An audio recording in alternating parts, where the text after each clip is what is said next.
Hello friends, good morning. Welcome to Adarsh Vidya. Friends, पिछली video में हमने एक नए सम के बारे में डिस्कस की थी। सुपर प्रॉफिट का सम था, बट कुछ पॉइंट्स उसमें ज़्यादा थे। ओके, आज फिर से हम एक नया सम जो है सम नंबर 10 उसके बारे में डिस्कस करेंगे। ओके, और ये जो सम है आपका यूनिवर्सिटी में भी पूछा गया है। ओके, तो मोस्ट आईएमपी सम है सम नंबर 10।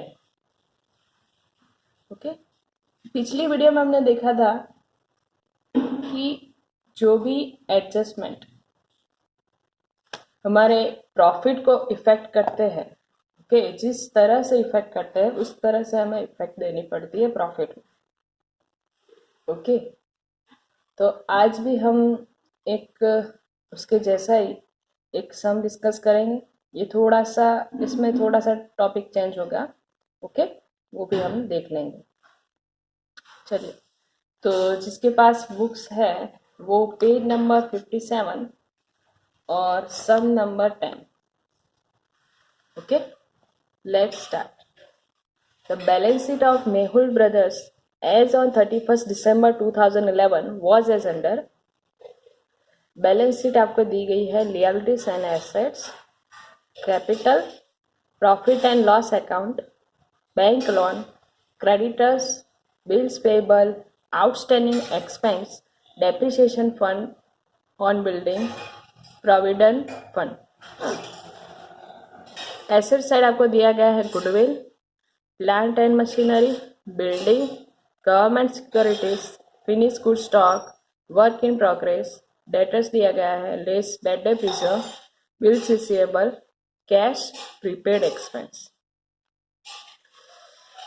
उसके बाद अदर इंफॉर्मेशन में आपको दिया गया market price of the plant and machinery is 20% more. जो प्लांट एंड मशीनरी की मार्केट प्राइस है वो 20% मोर है, ज़्यादा है। Okay, expected rate of return is 12%। Expected rate of return है हमारा 12%। The profit of the firm for last 3 years are as under. आपको प्रॉफिट भी दिया गया है लास्ट 3 years का, तो वो भी हम देख लेंगे। तो ईयर, रुपीज एंड वेट भी आपको दिया गया है। वेट दिया गया है, इसका मतलब है इसका मतलब कि आपको इसमें वेटेड एवरेज मेथड यूज करनी है।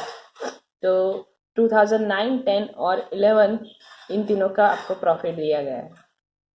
उसके बाद scrutiny of profits however reveals that number 1, the profits are before Mehul's fair remuneration of rupees 8,000 yearly। ये जो प्रॉफिट है हमारा हमें जो मेहुल को रेम्यूनरेशन देना पड़ता है ईयरली 8,000, उसके पहले का है। मीन्स के आपने मेहुल का जो रेम्यूनरेशन है वो प्रॉफिट में आपने लिया नहीं है, एक्सपेंसेस आपने लिखा ही नहीं है। ओके, जो भी हम मेहुल को ईयरली रेम्यूनरेशन देते हैं वो हमने प्रॉफिट में लिखा ही नहीं है, तो आपको क्या करना पड़ेगा, ये एक्सपेंसेस प्रॉफिट में से एक्सपेंसेस है। ओके, तो प्रॉफिट में से क्या करना पड़ेगा, इसको लेस करना पड़ेगा। ओके, उसके बाद है the closing stock of 2009 is over valued bye ₹4,000। ये टॉपिक भी आ गया था हमारा कि अगर क्लोजिंग स्टॉक ओवर वैल्यूड है तो हमारा प्रॉफिट भी 2009 का ज़्यादा दिखा रहा होगा, तो हमें क्या करना पड़ेगा, 4,000 जो है 4,000 लेस करना पड़ेगा 2009 में से। उसके बाद जो 2009 का क्लोजिंग स्टॉक है वो 2010 में क्या होगा, ओपनिंग स्टॉक बन जाएगा। पर ओपनिंग स्टॉक अगर ओवर वैल्यूड हो तो हमारा प्रॉफिट कम दिखाएगा। तो इस ईयर में 2010 में क्या करना पड़ेगा, 4,000 प्लस। ओके, तो इस एडजस्टमेंट की दो इफेक्ट्स होगी, एक तो 2009 में माइनस होगा और 2010 में प्लस होगा 4,000। ओके, उसके बाद in 2010 there was profit on sale of machinery of ₹2000 which is credited to P&L account. ये हमने एक गलती कर दी है। 2010 में हमने एक मशीनरी सेल की थी, ओके, और मशीनरी जो अभी हम सेल करते हैं तो उसका जो प्रॉफिट आता है वो हमारा कैपिटल प्रॉफिट है, ओके। कैपिटल प्रॉफिट जो भी हो तो हम P&L अकाउंट पे नहीं ले जाते। अगर रेवेन्यू प्रॉफिट है तो ही P&L अकाउंट में लिया जाता है। तो कोई भी अगर आपने एसेट सोल्ड की है, ठीक है, कोई भी एसेट सोल्ड की है तो वो हमारा कैपिटल प्रॉफिट बन जाता है, तो वो हम P&L अकाउंट में नहीं ले जाते। तो ये हमने एक गलती कर दी है। तो हमें क्या करना पड़ेगा, प्रॉफिट हमने जो भी इनकम लिख दी है उसकी वजह से हमारा जो प्रॉफिट है ज़्यादा दिखा रहा होगा, ओके। प्रॉफिट ज़्यादा दिखा रहा होगा तो प्रॉफिट सही नहीं आ रहा होगा 2010 में, तो हमें क्या करना पड़ेगा, 2000 जो है माइनस करना पड़ेगा, ओके। तो ऐसी कोई भी इनकम है जो हमने गलती से लिख दी है तो हमें क्या करना पड़ेगा, माइनस। अगर कोई ऐसा एक्सपेंसेस है कि गलती से लिख दिया है तो हमें क्या करना पड़ेगा, उसको प्लस, ठीक है। उसके बाद on 1 July 2010 a major repair was made in respect of plant incurring cost ₹10,000 which amount was charged to revenue। अब देखिए हमने ये भी एक गलती कर दी है कि ये टॉपिक पहले भी आ गया है कि प्लांट का हमने एक रिपेयरिंग करवाया और प्लांट रिपेयरिंग का कोई भी एक्सपेंस हो, ओके, या तो फिर इंस्टॉलेशन का कोई भी चार्ज हो तो वो हम प्लांट अकाउंट में लिखते हैं, ना कि P&L अकाउंट में, ओके। तो हमने एक गलती कर दी कि हमने चार्ज टू रेवेन्यू मीन्स के हमने P&L अकाउंट में लिख दिया है। ये जो एक्सपेंसेस है, एक्चुअली में ये जो एक्सपेंस है वो कैपिटल एक्सपेंडिचर है, ओके, बट हमने क्या कर दिया, रेवेन्यू एक्सपेंसेस लिखकर P&L अकाउंट में उसको डेबिट कर दिया। तो हमें क्या करना पड़ेगा, ये जो 10,000 रुपीज़ हमने जो लेस किया हुआ है हमें 2010 में उसको प्लस कर देना पड़ेगा, ओके। ये हमारी गलती हो गई। The said sum is to be capitalized for the purpose of goodwill calculation, subject to adjustment of depreciation at 10% per annum on reducing balance method। हमें डेप्रिसिएशन भी रखना है उसके ऊपर 10% पर एनम, और रिड्यूसिंग बैलेंस मेथड इसके अंदर use होगी। Calculate the value of goodwill on the basis of 4 years purchase of super profit of firm. मैं गुडविल की गुडविल जो कैलकुलेशन करनी है सुपर प्रॉफिट मेथड से पर 4 year परचेज के हिसाब से करनी है, ओके। चलिए अब सम को हम स्टार्ट करेंगे। तो सम की जो स्टेप है वो तो कॉमन ही है, ओके। हमने जब पहले स्टेप सिखाए हैं कि स्टेप 1 क्या होगा, calculation of capital employed, okay. उसके बाद क्या होगा, एक्सपेक्टेड प्रॉफिट, उसके बाद एवरेज प्रॉफिट, फिर आता है सुपर प्रॉफिट और लास्ट गुडविल, ओके। स्टेप तो वैसे ही, सिर्फ टॉपिक कुछ कुछ जो है वो हमारे चेंज होंगे, ओके। तो ये सम हमारा जो है मोस्ट IMP सम है। उसके बाद आपको एक सम जो है हमें होमवर्क में करना है, ओके। तो आप प्लीज़ ध्यान रखिए कि यहाँ से जो भी वीडियो लेक्चर अपलोड हो रहा है तो आपको भी उसकी मेहनत करनी पड़ेगी, क्योंकि जो ऑनलाइन लेक्चर है सारे सर्स और प्रॉफिट सर जो है हमारे कॉलेज के वो पढ़ा रहे हैं आपके लिए, ठीक है। तो आपका भी एक बनता है कि आपको भी मेहनत करनी पड़ेगी इसके ऊपर, ओके। तो एक जो सम है इसके जैसा ही हम आपको होमवर्क में देंगे, ओके। अगर उसमें आपको कोई भी क्वेरी है तो आप मुझे डायरेक्टली मैसेज करके पूछ सकते हैं, ओके। तो लेट्स स्टार्ट। पहले हम लिखेंगे यहाँ पे calculation of capital employed, okay. Calculation of capital employed. तो इसका जो फॉर्मूला क्या है, total assets minus total liability, okay. तो टोटल एसेट्स में देखिए आपको कौन से एसेट्स दी गई है। फर्स्ट जो है गुडविल, बट गुडविल जो है हमारी ओल्ड वाली है तो हम इसको क्या करेंगे, इग्नोर करेंगे, इसमें हम ध्यान में नहीं लेंगे। उसके बाद है प्लांट एंड मशीनरी, ओके। तो यहाँ पे लिखते हैं हम प्लांट एंड मशीनरी और इसकी अमाउंट आपको दी गई है 80,000, बट इसका आपको एक एडजस्टमेंट भी दिया गया है। क्या है? तो देखिए आपको यहाँ पे लिखा गया है कि market price of the plant and machinery is 20% more. जो प्लांट एंड मशीनरी की जो मार्केट प्राइस है वो 20% ज़्यादा है। ओके, जो भी बुक वैल्यू उससे 20% ज़्यादा है, तो हमें क्या करना पड़ेगा? प्लस 20%। तो 80,000 मल्टीप्लाई बाय 20% रिमेन्स 16,000। तो यहाँ पे अमाउंट आएगी 96,000। ओके, उसके बाद हमारी जो एसेट्स है वो है बिल्डिंग। ओके, तो बिल्डिंग की आपको वैल्यू दी गई है 40,000, बट यहाँ पे आपको एक ध्यान रखना पड़ेगा कि पिछले बार भी हमने एक टॉपिक की डिस्कस की थी कि अगर आपको कोई भी एसेट्स मार्केट वैल्यू दी गई हो तो हम मार्केट वैल्यू ही उसको ध्यान में लेंगे, बट अगर आपको कोई एसेट्स की मार्केट वैल्यू नहीं दी गई है पर उसका कोई भी डेप्रिसिएशन फंड दिया गया हो तो हमें माइनस करके लिखना पड़ेगा। तो यहाँ पे देखिए प्लांट एंड मशीनरी जो थी ऐसे उसकी मार्केट वैल्यू के बारे में आपको कहा गया है, बट बिल्डिंग के बारे में कोई भी मार्केट वैल्यू दी नहीं गई है। अगर दी गई होती तो हम डेप्रिसिएशन फंड जो है माइनस नहीं करते। ओके, बट नहीं दी गई है।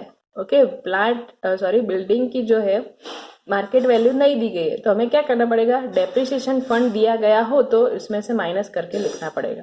ओके, अगर मार्केट प्राइस दी गई होती बिल्डिंग की तो फिर डेप्रिसिएशन फंड माइनस करने की कोई ज़रूरत नहीं है, जो भी मार्केट प्राइस आपको दी गई है वही लेने की होगी।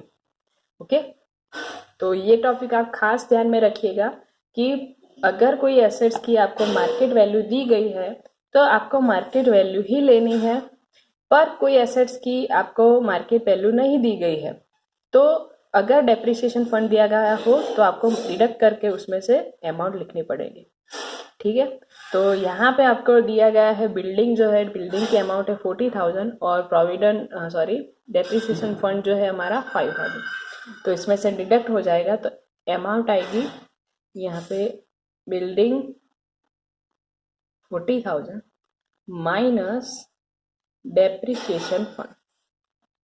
तो डेप्रिसिएशन फंड जो है 5,000, टोटल अमाउंट 35,000। ओके, उसके बाद आपको दिया गया है government securities, but government securities जो है हमारी क्या है? नॉन ट्रेडिंग इन्वेस्टमेंट है। ओके, तो यहाँ पे सिर्फ हम टोटल ट्रेडिंग इन्वेस्टमेंट ही लिखते हैं, तो नॉन ट्रेडिंग इन्वेस्टमेंट लिखा नहीं जाता। उसके बाद है फिनिश गुड स्टॉक। ओके, तो फिनिश्ड गुड्स स्टॉक और उसकी अमाउंट है 30,000।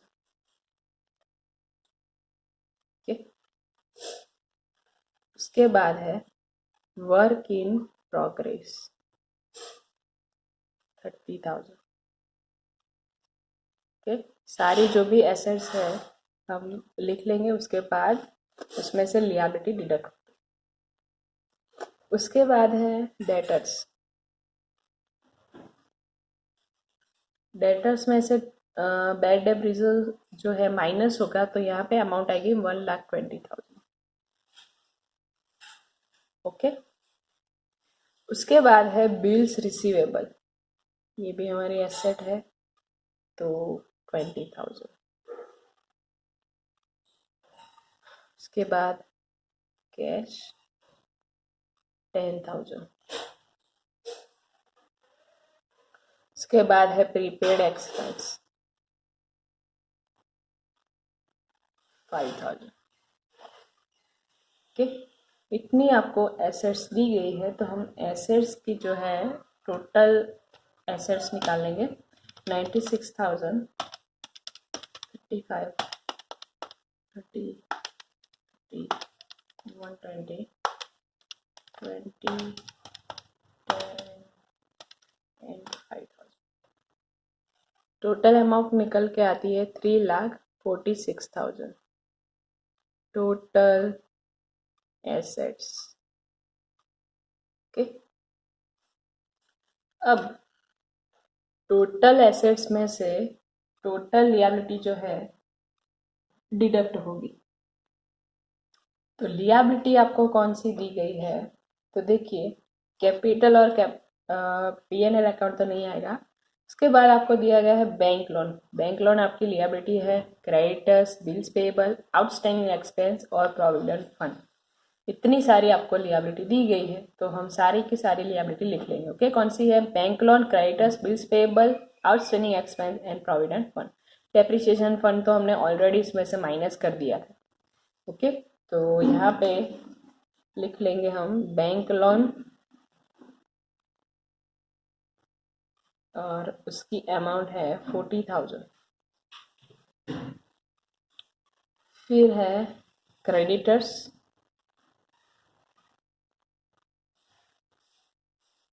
50,000। ओके,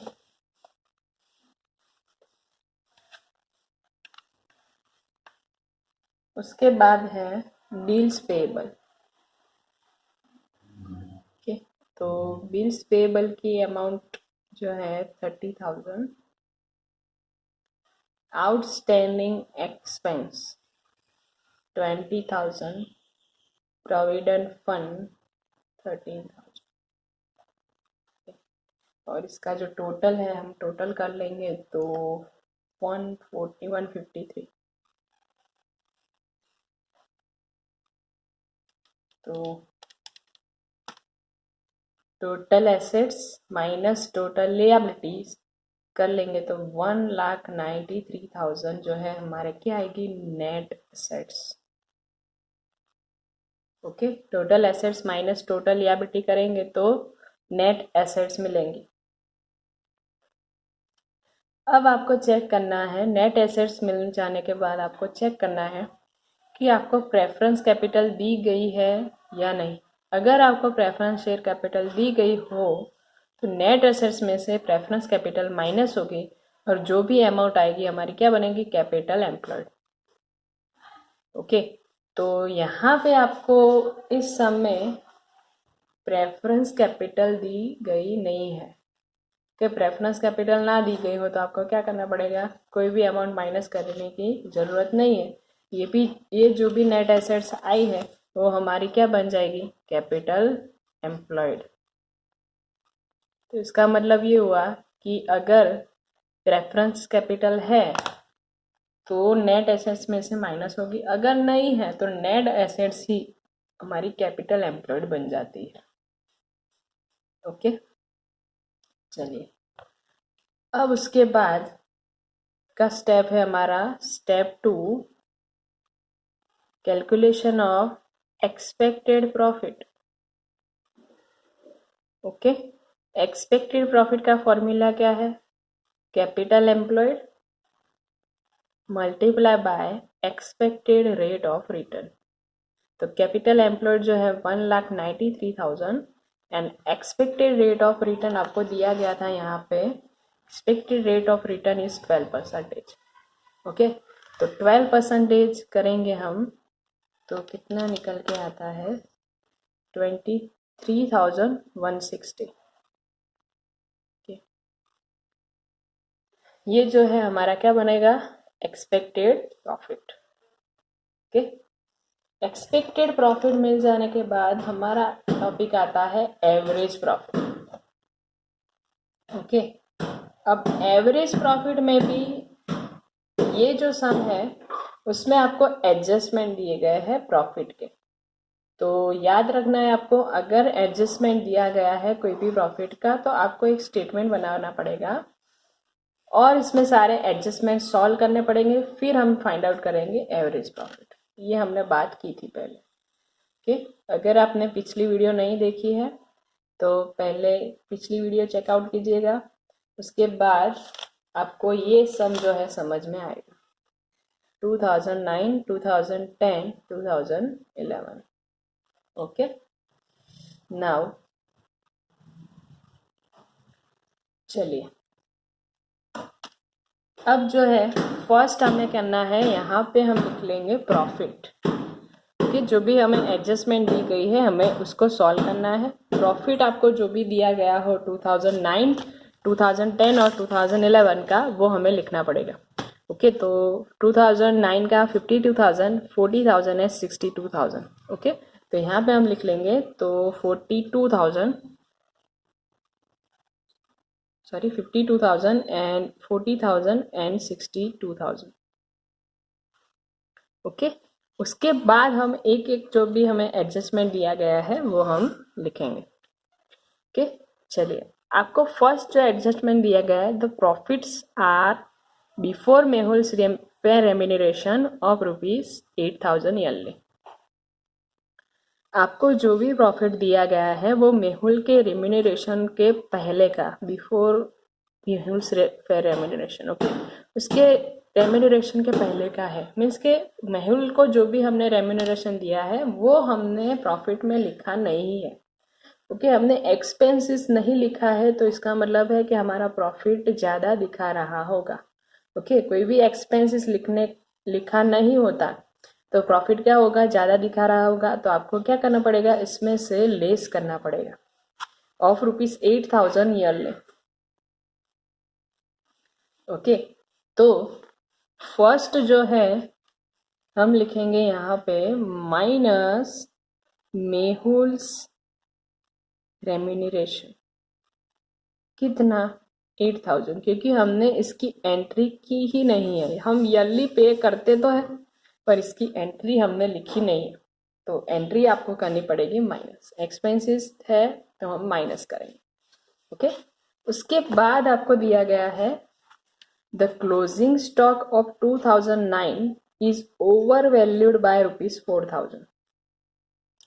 ये जो आपका क्लोजिंग स्टॉक है हमने 2009 में ओवर वैल्यूड कर दिया था, कितने में, 4,000 में। अब जो क्लोजिंग स्टॉक अगर ज़्यादा ओवर वैल्यूड हो जाए तो हमारा प्रॉफिट भी 2009 में ज़्यादा होगा।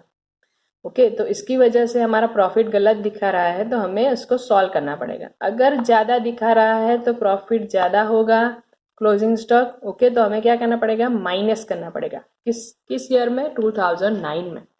ओके, तो यहाँ पे हम लिख लेंगे minus over valued of closing stock, और उसकी अमाउंट है -4,000। 2009 में से ये माइनस हो जाएगा। बट 2010 जो नेक्स्ट ईयर है, 2009 का जो क्लोजिंग स्टॉक होता है 2010 में क्या होगा, ओपनिंग स्टॉक बन जाएगा।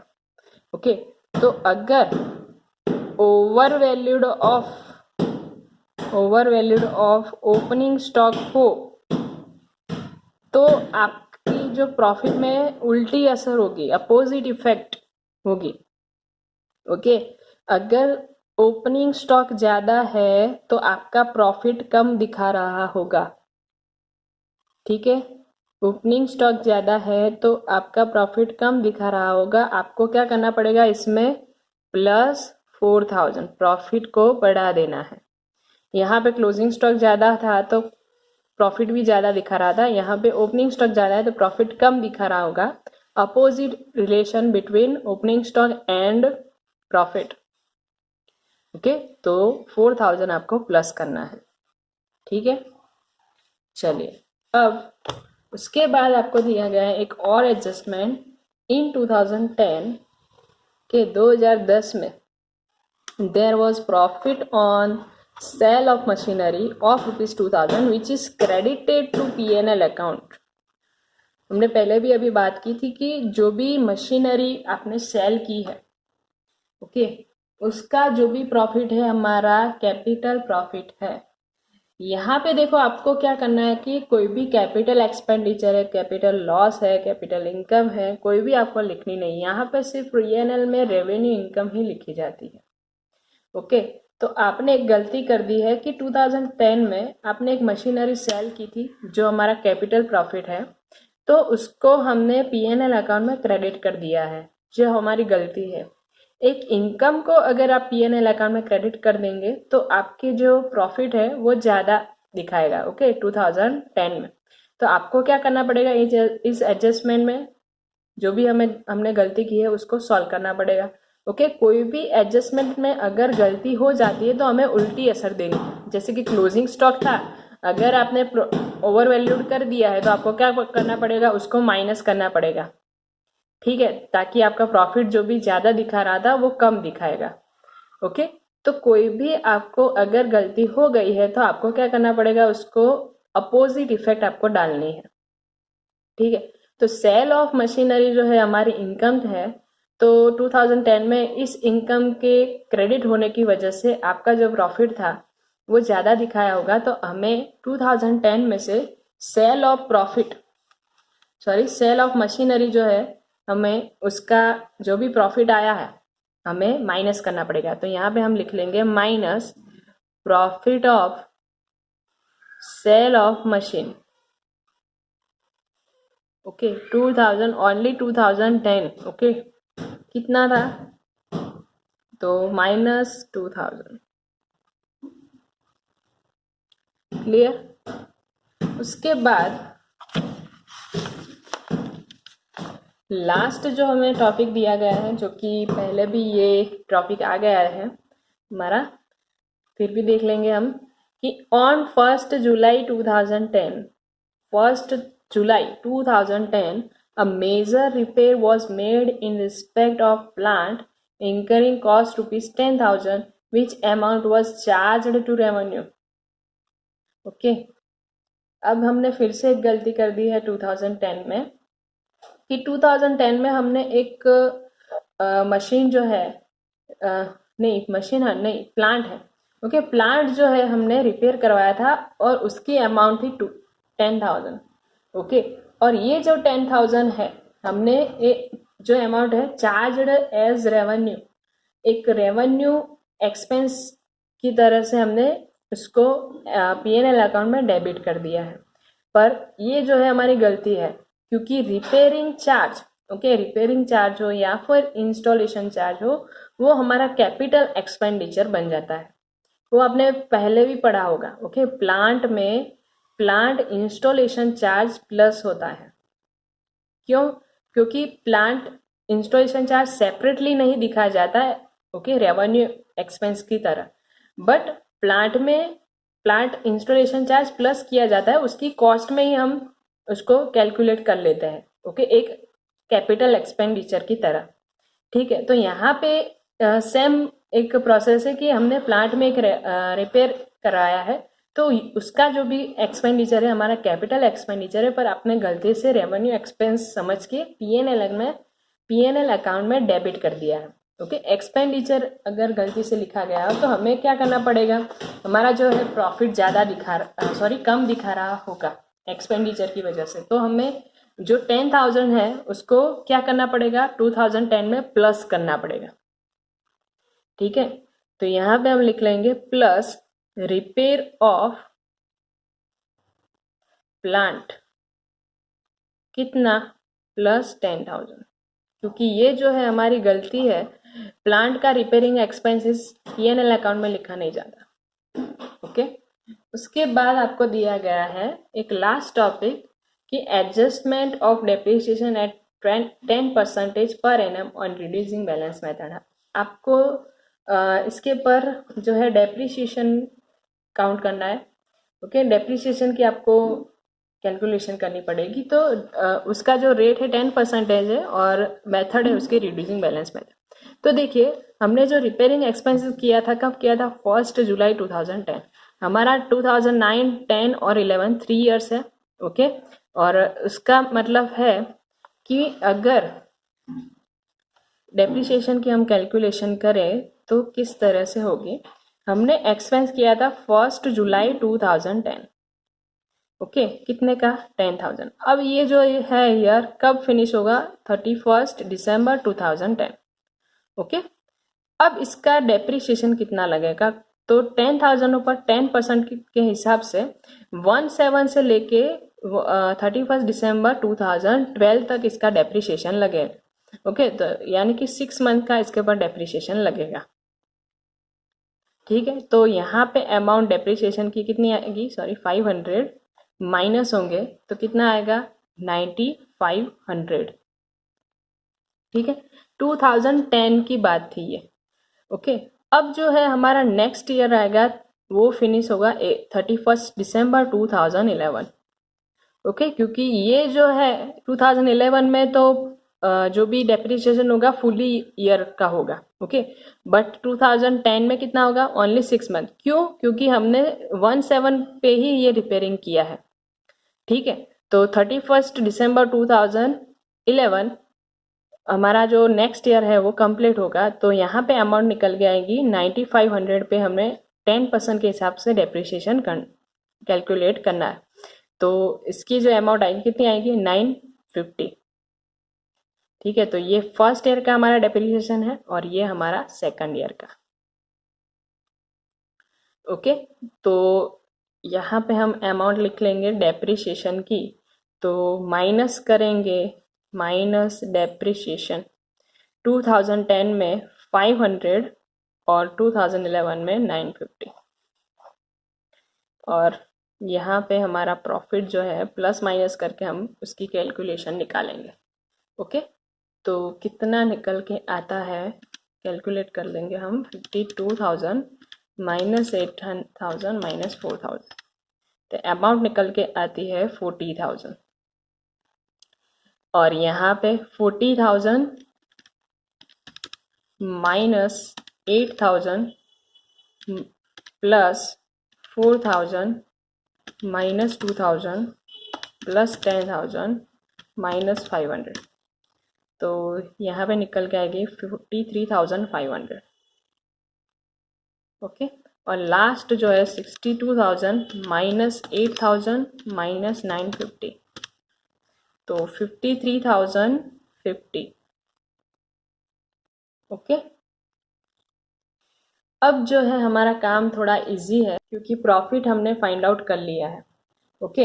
अब जो है हमारा काम क्या बनेगा कि हमें वेटेड एवरेज प्रॉफिट मेथड के हिसाब से हमने एवरेज प्रॉफिट फाइंड आउट करना है। तो यहाँ पे हम लिखेंगे कि average profit, calculation of average profit, okay. तो आपको इस बात का ध्यान रखना है कि अगर आपको कोई भी एडजस्टमेंट दिया गया है तो आपको पहले एडजस्टमेंट क्लियर करने पड़ेंगे, उसके बाद एवरेज प्रॉफिट की कैलकुलेशन करनी पड़ेगी, ओके। तो फर्स्ट जो है हमारा यहाँ पे हम लिख लेंगे प्रॉफिट मल्टीप्लाई बाय वेट, क्योंकि वेटेड मेथड का आपको कहा गया है इसमें, तो आपको मिलेगा वेटेड प्रॉफिट सॉरी। प्रॉफिट जो है हमने यहाँ पे जो कैलकुलेशन करके फाइंड आउट किया है वही लिखेंगे, ओके। जो हमने सम में जो दिया गया है वो नहीं लिखा जाता क्योंकि हमने एडजस्टमेंट करके सारे प्रॉफिट जो है सॉल्व कर लिए हैं, ओके। तो लिखा जाएगा यहाँ पे 40,000, 43,500 और 53,50, ओके। तो यहाँ पे लिखेंगे हम 40,000, 43,500, 53,050 मल्टीप्लाई बाय 1, 2, 3, तो 40,000, यहाँ पे अमाउंट आएगी 43,500 मल्टीप्लाई बाय 2, ओके, 87,000। उसके बाद है 53,000 सॉरी मल्टीप्लाई बाय 3, तो 1,59,150 अमाउंट आएगी। अब इसका टोटल करेंगे तो टोटल वेट जो है हमारा कितना होगा 6, ओके। और weighted profit, total weighted profit जो है हमारा कितना आएगा, तो 40,000 प्लस 87,000 प्लस 159,150, तो 2,86,150, ये जो है हमारी अमाउंट निकल के आएगी। अब बात करते हैं एवरेज प्रॉफिट के, एवरेज वेटेड प्रॉफिट, तो उसका फॉर्मूला क्या है, total weighted profit, okay, total weighted profit divided by total weight, ठीक है। तो उसकी अमाउंट आएगी 2,86,150 जो हमने कैलकुलेशन की अभी, उसके बाद divided by 6, okay. 2,86,150 divided by 6, तो इसकी अमाउंट आएगी, पॉइंट में आ रहा है इसका अमाउंट जो भी है 46,692, क्योंकि 691.666 है, ओके। तो हम इसका जो राउंड फिगर है वो लिख लेंगे 46,692, ओके। अब इसके बाद का काम है हमारा एक जो भी हम फॉर्मूला लिखते थे प्रॉफिट का, क्या था फॉर्मूला, तो हम इसके बारे में डिस्कस करेंगे कि अगर हमने पहले बात की थी कि अगर आपको सम में कोई भी जो है नॉन ट्रेडिंग इन्वेस्टमेंट दिया गया है, या तो फिर प्रेफरेंस कैपिटल दी गई है, या फिर टैक्स रेट दिया गया है, तो आपको एक फॉर्मूला लिखना पड़ता था। ओके, हमने पहले भी उसके बारे में डिस्कस किया था कि प्रॉफिट लिखने के, एवरेज प्रॉफिट मिलने के बाद हम वो फॉर्मूला लिखेंगे, बट यहाँ पे वो फॉर्मूला यूज होगा कि नहीं हमें चेक करना पड़ेगा। क्योंकि देखिए, आपको नॉन ट्रेडिंग इन्वेस्टमेंट दिया गया है, पर नॉन ट्रेडिंग इन्वेस्टमेंट्स में किस में से कितनी इनकम होगी वो आपको कहा नहीं गया है। अब ये कैसे पता चलेगा? तो देखिए, यहाँ पे आपको लिखा गया है कि government securities 45,000, but government securities का कोई भी रेट नहीं दिया गया है। ओके, मान लीजिए कि यहाँ पे आपको लिखा गया होता कि 10% ऑफ गवर्नमेंट सिक्योरिटीज, तो हम इनकम जो है उसकी कैलकुलेशन कर पाते। ओके, बट यहाँ पे कोई भी आपको डिस्कस नहीं किया गया है कि नॉन ट्रेडिंग इन्वेस्टमेंट्स में से कितनी आपको इनकम होगी, तो नॉन ट्रेडिंग इन्वेस्टमेंट की कोई भी इनकम नहीं आएगी। ओके, उसके बाद का जो टॉपिक था हमारा, माइनस करते थे हम टैक्स। ओके, पर इस सम में आपको किसी भी जगह पे टैक्स रेट नहीं दिया गया है। ओके, टैक्स रेट नहीं दिया गया है, इसका मतलब हम कैसे टैक्स कर पाएंगे। ओके, उसके बाद है यहाँ पे आपको दिया गया था पहले प्रेफरेंस कैपिटल। ओके, बट इस सम में आपको कोई भी प्रेफरेंस कैपिटल दी नहीं गई है। ओके, तो अब आपको वो फॉर्मूला यूज करने की कोई ज़रूरत नहीं है इस सम में। ओके, इस सम में अगर आपको कोई भी दूसरे सम हमने जो भी देखे थे उसमें तो आपको रेट भी दिया गया था यहाँ पे। ओके, नॉन ट्रेडिंग का जो भी इनकम बनती थी हम लिखते थे, बट और टैक्स रेट भी दिया गया था, प्रेफरेंस कैपिटल भी दी गई थी। ओके, तो हमने उसका जो फॉर्मूला है वो लिखा था, पर इस सम में आपको वो फॉर्मूला लिखने की कोई ज़रूरत नहीं है। ठीक है, तो ये जो है हमारा क्या बन जाएगा, एवरेज प्रॉफिट। ओके, तो एवरेज प्रॉफिट जो है क्या आया आपका, 46,692। अब बात करते हैं super profit. Okay, super profit का फॉर्मूला था हमारा average profit minus expected profit. Okay, average profit 46,692 minus expected profit हमारा जो था 23,160। ओके, तो ये भी हम यहाँ पे लिख लेंगे, तो 23,160, तो यहाँ पे इसको हम माइनस करेंगे तो अमाउंट आएगी आपकी 23,160 माइनस करेंगे 24,532। ये जो है हमारा क्या आएगा, सुपर प्रॉफिट। ओके, उसके बाद लास्ट जो स्टेप है हमारा क्या है, गुडविल। ओके, गुडविल का जो फॉर्मूला क्या है, super profit multiply by number of year purchase. Okay, तो सुपर प्रॉफिट हमने कैलकुलेशन की है अभी 24,532 मल्टीप्लाई बाय 4, क्योंकि यहाँ पे आपको कहा गया था कि 4 ईयर परचेस लेने, तो मल्टीप्लाई बाय 4, तो 98,128 जो है हमारी गुडविल निकल के आएगी। ओके, तो फ्रेंड्स इस सब में जो है हमने काफ़ी सारे जो टॉपिक है उसके बारे में डिस्कस किया। ओके, अगर आपको इसका स्क्रीनशॉट लेना है तो भी आप ले सकेंगे। ओके, और अब जो बात करते हैं कि आपको होमवर्क में क्या करना है। ठीक है, आपको ये जो है होमवर्क कंपलसरी करना है, क्योंकि अगर आप होमवर्क नहीं करेंगे तो आपको सम में जो भी है क्वेरी है तो वो पता नहीं चल पाएगी। ठीक है, तो सम कौन सा आपको कैलकुलेशन करनी है, तो इसका जो सम है, सम नंबर 24। ओके, सम नंबर 24 है, ये जो है उसके हमने जो भी लिखाया है, ओके, उसके जैसा ही है, तो आपको घर से इसको ट्राई करना है। अगर आपको इसमें कोई भी कन्फ्यूज़न है, कोई भी क्वेरीज है, तो आप मुझे पर्सनली मैसेज कर सकते हैं। ओके, तो और इसका जो अगर आपके पास बुक्स नहीं है, अगर आप स्क्रीनशॉट लेना नहीं चाहते, तो इसका जो फ़ोटो है वो आपको व्हाट्सएप ग्रुप में मिल जाएगा। ठीक है, okay friends, thank you so much. और अगर आपने इस चैनल को सब्सक्राइब नहीं किया है तो सब्सक्राइब कीजिए, और जो भी हमारे कॉलेज के स्टूडेंट्स हैं उनको ये जो भी वीडियो है पहुंचाइए, ताकि आपको जो भी रेगुलर हमारे लेक्चर अपलोड्स हो रहे हैं वो आपको मिल पाए। ठीक है, थैंक यू सो मच।